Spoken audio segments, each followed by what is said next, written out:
Batlang Queen, anong oras na? Alauna na. It's today, Sweet Madam Style. Madam, Sweet Madam. Tumutok sa pinakamasaya at pinakamasayang talk show tuwing hapon na kapag alauna na, today, Sweet Madam Style. Sweet Madam. Sweet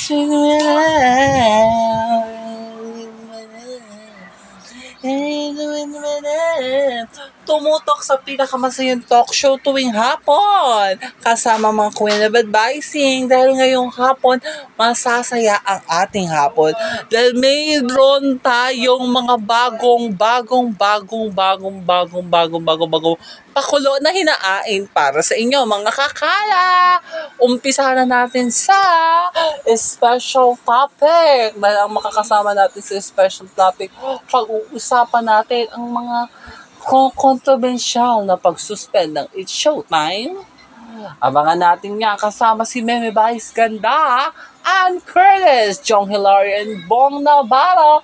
Mamaya yan sa special topic.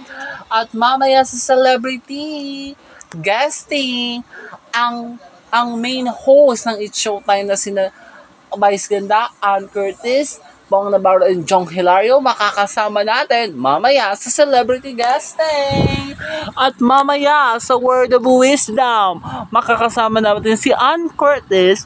Tutulungan tayo ni Ann Curtis na magbigay ng mga payo sa ating mga listeners sa ating mga madlang queens. Mamaya yan sa Word of Wisdom. Pero ngayon araw, tunghayan ang mga topic na bibigyan nating kahulugan at mga explanation dito na niya sa special topics. Okay, ang ating makakasama ngayong araw, ito ay controversial dahil ito ay kasi may nangyaring aksidente sa isang noontime show na tawagin na nating It's Showtime. Marami doon natatanggap ang MTRCB na chairman na si Miss Lala Soto na naghahain sa kanila na suspended sila ng dalawang linggo o 2 weeks. Kaya, nung hinain na ang motion of consideration, dinenize. Bakit ba? Motion of consideration na dininay ng MTRCB ratings. Kaya naman habang hindi pa pinal ang kanilang suspension, patuloy pa rin sila mapapanood sa It's Showtime. Pero ngayong araw makakasama natin ang 4 na main host para magbigay sa kanilang saloobin sa kanilang nararamdaman kung sakaling matuloy ang suspension ng kanilang show. Tawagin na natin ang tawagin na natin si Miss Meme Vice Ganda, Ann Curtis, Jong Hilario, and Bong Navarro! Hello!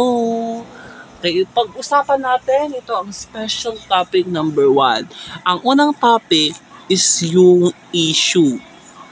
Hindi ko sinasadyang gawin yon sa harap ng mga bata.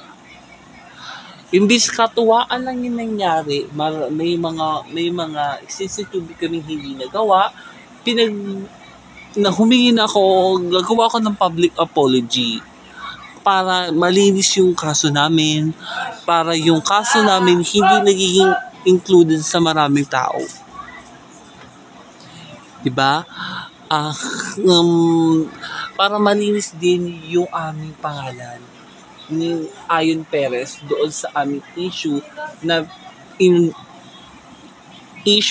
pinagsasaklooban ng kaming tatlo. Kasi gusto lang namin makapagpasaya ng tao. Ibig makapagpasaya kami ng tao, mawawalan pa kami ng trabaho dahil sa sarili namin kagagawan. May pagkakamali kami. tinatanggap namin ang pagkakamali namin. Kami na po humihingi ng tawad sa lahat ng ginawa na namin. Kung may sinabi naman po kaming mali, ako po ay laging ako po ay laging bukas para lagi sa panayam. Kaya po kaya po tinanggap ko po yung invitation na makapag-guest dito sa vlog niyo po para masabi ko yung sa loobin ko at masabi ko yung nararamdaman ko. Okay. Kausapin naman natin si Ann Curtis. Kasi lagi ako wala sa showtime eh. Busy ako sa anak ko, marami akong endorsement. Kaya minsan may isang linggo ako na-stress na 5 days ako pumasok para maging compliment sa madlang people na lagi nila akong nakikita. Pero nung nalaman ko yung issue din sa nangyari, wala ako nun sa araw na yon. Nung nangyari yung issue na yon, absent po ako nun. Pero tinulungan ko yung sisteret ko na huwag mo na intindihin yung mga basher mo. Isipin mo yung sarili mo. Wala ka naman talagang ginagawang masama. Isipin mo sa sarili mo, maging kalmado ka. Kasi magkakaibigan tayo eh. Ang magkaibigan tayo lang din na susolusyonan sa mga problema natin. Kaya tutulungan kita kung ano yung problema na nangyayari. Kasi lahat naman tayo magkakaibigan nagtulungan. Hindi tayo pwedeng hindi magtulungan kasi magkaibigan tayo. Malaki ang pinagsamahan natin eh. 13 years na tayo sa showtime. Hindi pwedeng mawala yung pagsasamahan natin ng dahil sa ganung bagay lang. Isipin natin yung pagkakaibigan natin, yung samahan natin, kahit kailangan na hindi mawawala yun. Okay, kausapin naman natin si Bo. Lagi akong naandun sa show na yun. Ang masasabi ko lang,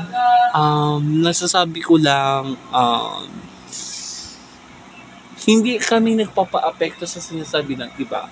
Basta tuloy-tuloy yung ginagawa namin.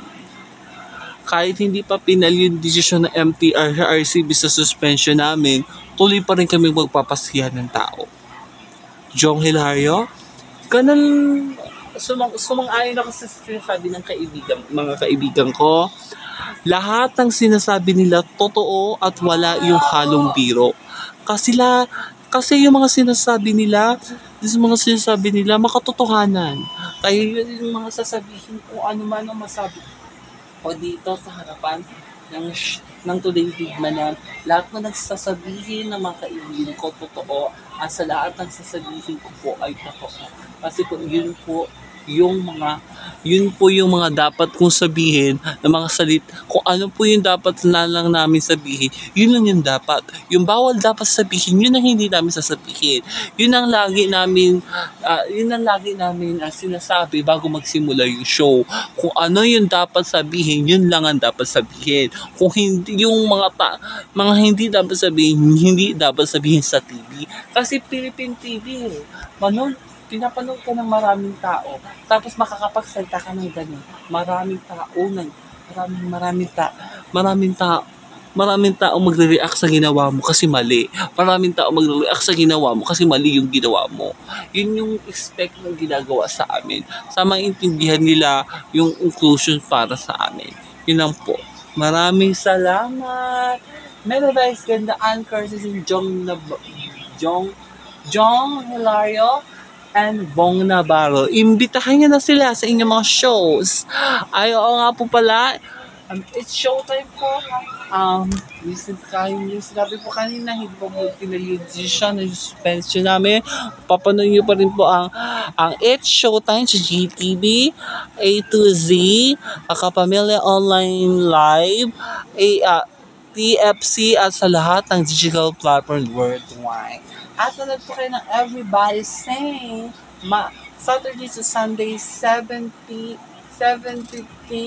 Saturday sa Sunday 7 o'clock sa TV5 at Kapamilya Channel. Ayan, makakasama ka pa namin kayo Mamaya si celebrity guesting. Mga topic na kontrobersyal at mga topic na kailangan natin pag-usapan, halina solusyonan dito lang yan sa Special Topics! Wag na wag kayong aalis, magbabalik pa ang Today's with Maneng.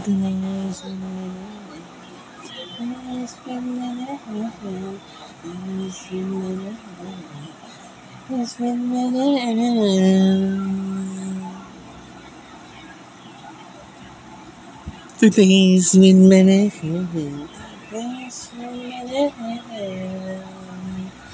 Hello mga madlang queens, nagbabalik Today's with Madams. Ngayong araw, tunghayan naman natin mga kwento ng mga artista sa kanilang buhay. Ngayon, tawagin, eto na ang Celebrity Guesting! Makakasama pa rin natin ng 4 na main host ng It's Showtime, Bong Navarro, Chong Hilario, and Ferdinand Meme Vice. Ganda! Hello mga madlang queens! Okay, pag-usapan naman natin yung mga career niyo in life. Unahin na natin si Miss Ann Curtis. Pagiging isang nanay ko kay Dahlia. Masarap sa feeling kasi first time mama ko. Kaya mas marami akong time sa anak ko kaysa sa work ko. Kasi mas kailangan ko ipakita sa anak ko na nakasama niya ako lagi. Kasi lagi niya kasama yung tatay niya si Erwan. Kaya hindi ako pwedeng mawala sa attention ng anak ko. Kasi sa oras nang mawala lang ako sa piling ng anak ko, kinakausap ko naman siya bago ko umalis ng bahay na punta ko ng Showtime, kailangan ko pumasok ng Showtime kasi marami namimiss sa aking madlang people. Kailangan ko pumasok para ipaintindi ko sa anak ko na kailangan ko pumasok para naman sa iyo, anak. Kaya sana maintindihan mo. Okay. Jong? Para sa anak ko, si Serena. Ngayon, maraming natutuwa kay Serena kasi yung anak ko, kahit 3 years old pa lang yung anak ko, marami na siyang natututunang mga bagay.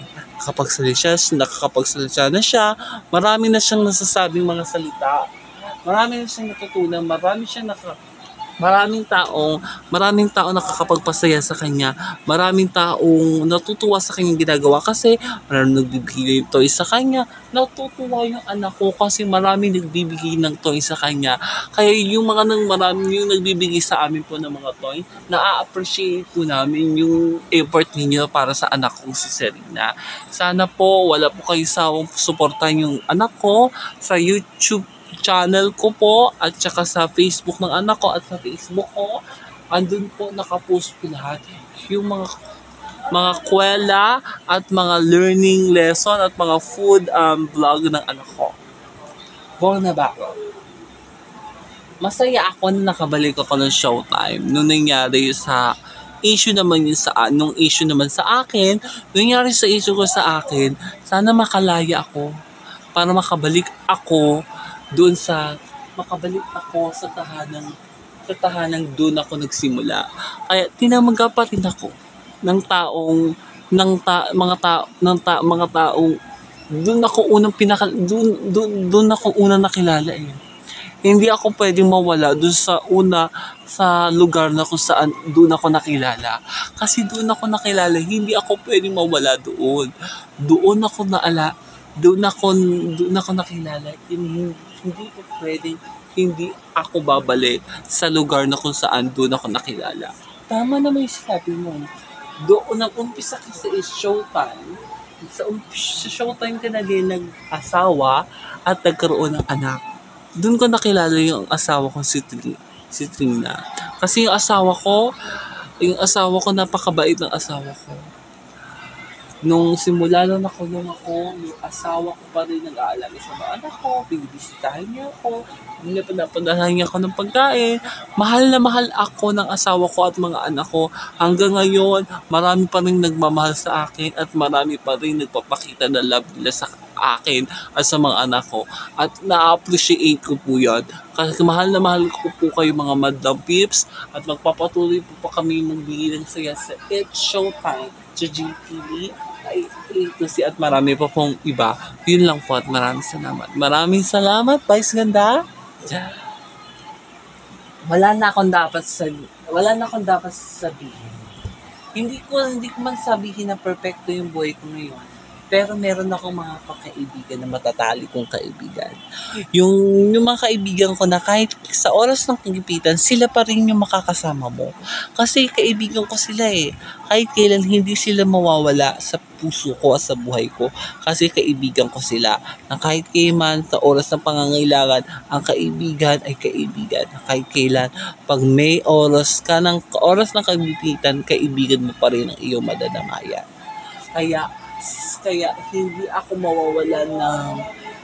mawala ng tiwala na mawalan ako ng mga kaibigan. Mawalan ako ng isang kaibigan, marami akong kaibigan na mamahal sa akin. Kasi mabait akong tao. Marami akong tulong ibibigay sa tao. At saya na ibibigay sa tao. Sana maintindihan nila yung pakiramdam ko. Tao din ako na napapagod at nasasaktan. Kailangan ko din maging love sa puso ko at maging selfish muna ako sa sarili ko. Sarili ko muna yung isipin ko kasi lahat tayo napapagod. Pag napapagod, pwedeng magpahinga pero hindi pwedeng sumuko.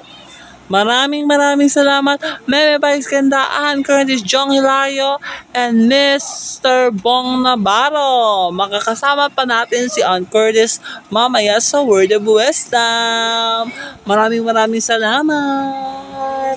Mga buhay ng artista ngayon, pag-uusapan natin dito lang yun sa Celebrity Guesting. Huwag kayong alis, magpapalit kami dahil susunod na ang Word of Wisdom kasama si Miss Ann Curtis sa pagbabalik ka. Today's with Madam. Today's with Madam.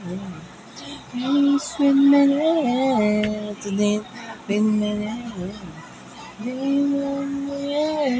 Nagbabalik Today's with Madams. Okay. Ngayon makakasama natin dito sa pagbibigay ng mga word of bio. Dito lang yun sa Word of Wisdom. Makakasama natin nag-iisang Diyosa, Ann Curtis. Hello mga madlangkad. Mga madlang queens. Sorry. Kasi may show din ako. Panoorin niyo po after ng The Story of Us Present the Magic Drawing. Papanood niyo po naman ang Gandang Hapong Kada. Kasama ko po yung si Meme, Miss Lauren Rivera Dante. Si Queen Meme, kasama ko dyan. Okay, go!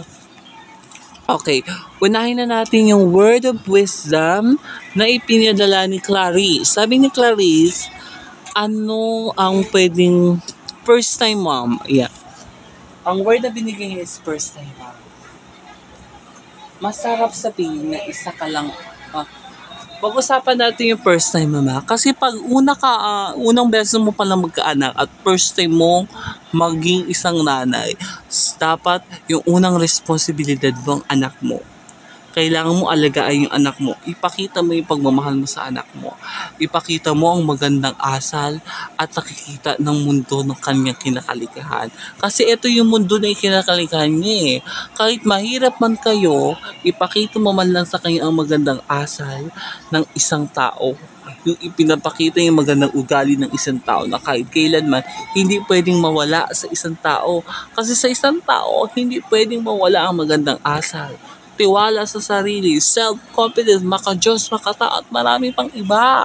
Yun yung pwede sa core values. Diba? Pero yung pinag-aaralan sa ESP, diba sa school, isipin natin yon. Hindi pwedeng mawala yung pati maisip sa mga anak natin.